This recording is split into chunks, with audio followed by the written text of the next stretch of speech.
नमस्कार, स्वागत है आपका बिहार समाचार में। तो आज बिहार की राजनीति में सबसे बड़ा फैसला हो गया। आज आपके सभी सवाल का जवाब लेकर आया हूं और आज सब कुछ स्पष्ट हो गया है कि चुनाव जीतने के बाद कौन से नेता किस पद पर होंगे और शपथ ग्रहण कब होगा और उसके बाद क्या होगा। तो आज की बड़ी खबरों पर बात करने से पहले आपसे अनुरोध है, कृपया वीडियो को एक लाइक अवश्य कर दीजिएगा। आपका लाइक करना ही हमारी मेहनत का फल होता है। एक बड़ी खबर आ रही है। 16 नवंबर यानी सोमवार को नीतीश कुमार 7वीं बार बिहार के सीएम के रूप में शपथ लेंगे और डिप्टी सीएम इस बार सुशील मोदी को नहीं बनाए जाएंगे। तो मुख्यमंत्री आवास में एनडीए की अहम बैठक हुई और बैठक में नीतीश कुमार को एनडीए के नेता के रूप में चुन लिया गया और मीटिंग के बाद नीतीश कुमार सरकार बनाने का दावा पेश करने के बाद राजभवन पहुंचे और विधायकों को समर्थन पत्र सौंपने के बाद सीएम आवास लौट गए। इसके बाद नीतीश कुमार 16 नवंबर को 7वीं बार मुख्यमंत्री के तौर पर शपथ लेंगे। यानी पूरी तरह से दुविधा खत्म हो गई है। बिहार के मुख्यमंत्री फिर से नीतीश कुमार बन रहे हैं। 16 नवंबर को फिर से वे शपथ ले रहे हैं। इस बार डिप्टी सीएम या उप मुख्यमंत्री सुशील कुमार मोदी नहीं बनेंगे, बल्कि तारकिशोर प्रसाद को डिप्टी सीएम का पद मिल गया है। बीजेपी विधायक दल की बैठक में तारकिशोर प्रसाद को विधायक दल का नेता चुन लिया गया, वहीं रेणु देवी उप नेता होगी। इसके बाद सुशील मोदी ने इमोशनल ट्वीट किया और सुशील मोदी के ट्वीट के बाद केंद्रीय मंत्री गिरिराज सिंह ने सुशील मोदी को सलाह दी है और कहा है कि पद से कोई छोटा बड़ा नहीं होता। और सुशील मोदी ने इमोशनल ट्वीट किया है। लगातार उन्होंने 3 ट्वीट किए। उन्होंने कहा कि तारकिशोर को भाजपा विधानमंडल का नेता सर्वसम्मति से चुने जाने पर कोटिक बधाई। तो वहीं नोनिया समाज से आने वाली बेतिया से चौथी बार विधायक श्रीमती रेणु देवी को भाजपा विधानमंडल के उप नेता के रूप में सर्वसम्मति से चुने जाने पर हार्दिक बधाई।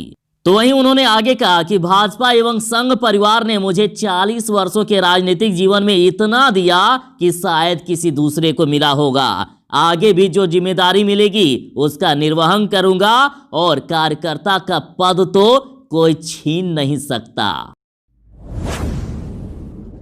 नीतीश कुमार का बड़ा बयान आया है। उसके बाद राजनीतिक गलियारों में हलचल। उन्होंने कहा, मैं नहीं चाहता था सीएम बनना, बीजेपी के आग्रह पर बना सीएम।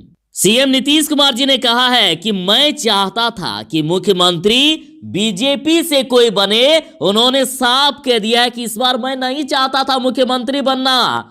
सीएम नीतीश कुमार जी ने कहा है कि वो इस बार मुख्यमंत्री पद की जिम्मेदारी नहीं लेना चाहते थे, लेकिन बीजेपी के आला कमान के आग्रह पर उन्होंने ये जिम्मेदारी संभाली है। उन्होंने कहा कि मेरा काम है बिहार को आगे ले जाना।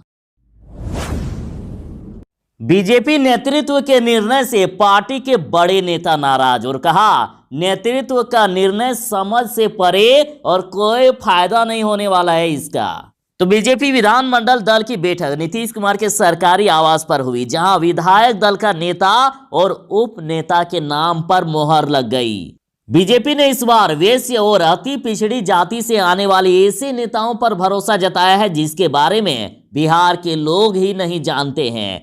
तारकिशोर प्रसाद को विधायक दल का नेता और रेणु देवी को उप नेता चुने जाने से अति पिछड़े के बड़े नेता नाराज हैं। पार्टी के वरिष्ठ नेता ने बताया कि नेतृत्व के इस निर्णय से कौन सा भला होने वाला है यह समझ से परे है। आखिर तारकिशोर प्रसाद और रेणु देवी को नेता और उप नेता बनाकर नेतृत्व क्या साबित करना चाहता है। तारकिशोर प्रसाद की पहचान अपने विधानसभा क्षेत्र के अलावे कहीं नहीं है। वहीं रेणु देवी का भी बिहार के अति पिछड़ों में कोई खास प्रभाव नहीं है। ऐसे में कोई फायदा नहीं होगा।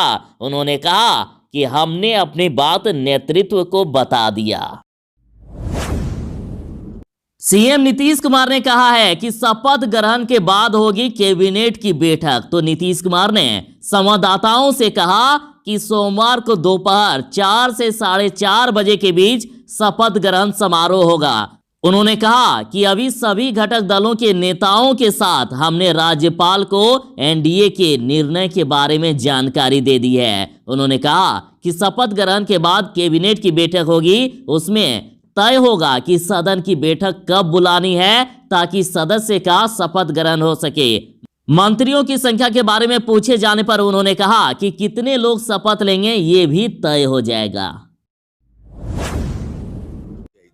एक बड़ी खबर आ रही है कि भारत को दिसंबर में मिल जाएंगे ऑक्सफोर्ड कोविड-19 वैक्सीन के 10 करोड़ डोज, यानी अब कोरोना की दवा मिलने वाली है, अगले ही महीने मिल जाएगी कोरोना की वैक्सीन। तो बड़ी खबर है कि दुनिया के साथ साथ एक बार फिर से भारत में बढ़ते कोरोना के आंकड़ों के बीच बड़ी राहत की खबर सामने आई है, जब दुनिया की सबसे बड़ी वैक्सीन उत्पादक company serum institute of India ने कहा है कि दिसंबर महीने तक कोरोना वैक्सीन के 10 करोड़ डोज तैयार हो जाएंगे।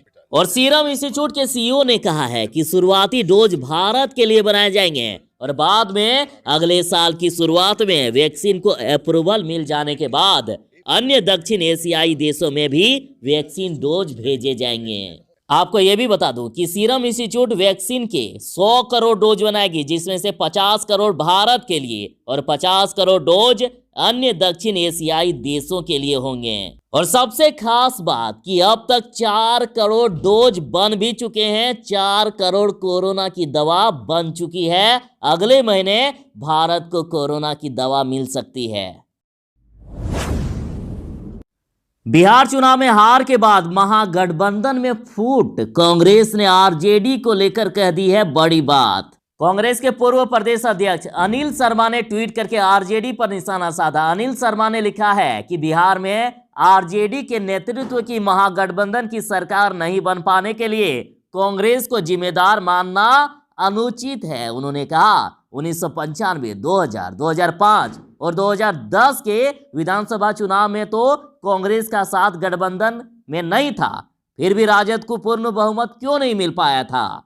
और उन्होंने दूसरे ट्वीट में लिखा है कि राजद एक वर्ग विशेष के वोट की राजनीति करता है, इसलिए आरंभ से ही इसे पूरे बिहार समाज का लोकप्रिय समर्थन नहीं मिल पाता है। उन्होंने कहा कि राजद को सवर्ण आरक्षण का विरोध करना और बाबू साहब को इंगित करते हुए एक वर्ग विशेष के खिलाफ सामाजिक विद्वेष की बात करने से चुनाव में भारी नुकसान हुआ है। बीजेपी का आरजेडी पर निशाना और कहा जाति की राजनीति से ऊपर उठ चुका है बिहार। प्रदेश भाजपा अध्यक्ष डॉक्टर संजय जायसवाल ने कहा है कि बिहार चुनाव परिणाम ने एक बार फिर से साबित कर दिया है कि बिहार जात पात की राजनीति से ऊपर उठ चुका है और इस चुनाव में लगभग सभी दलों का एजेंडा विकास के इर्द गिर्द घूमता रहा। उन्होंने कहा कि वास्तव में हमारी सबसे बड़ी ये जीत है कि अफवाह, झूठ और फरेब की राजनीति करने वालों ने कम कोशिश नहीं की, लेकिन बिहार की जनता डिगी नहीं और किसी तरह के प्रपंच में नहीं पड़ी और प्रधानमंत्री मोदी व मुख्यमंत्री नीतीश कुमार में फिर से विश्वास जताया।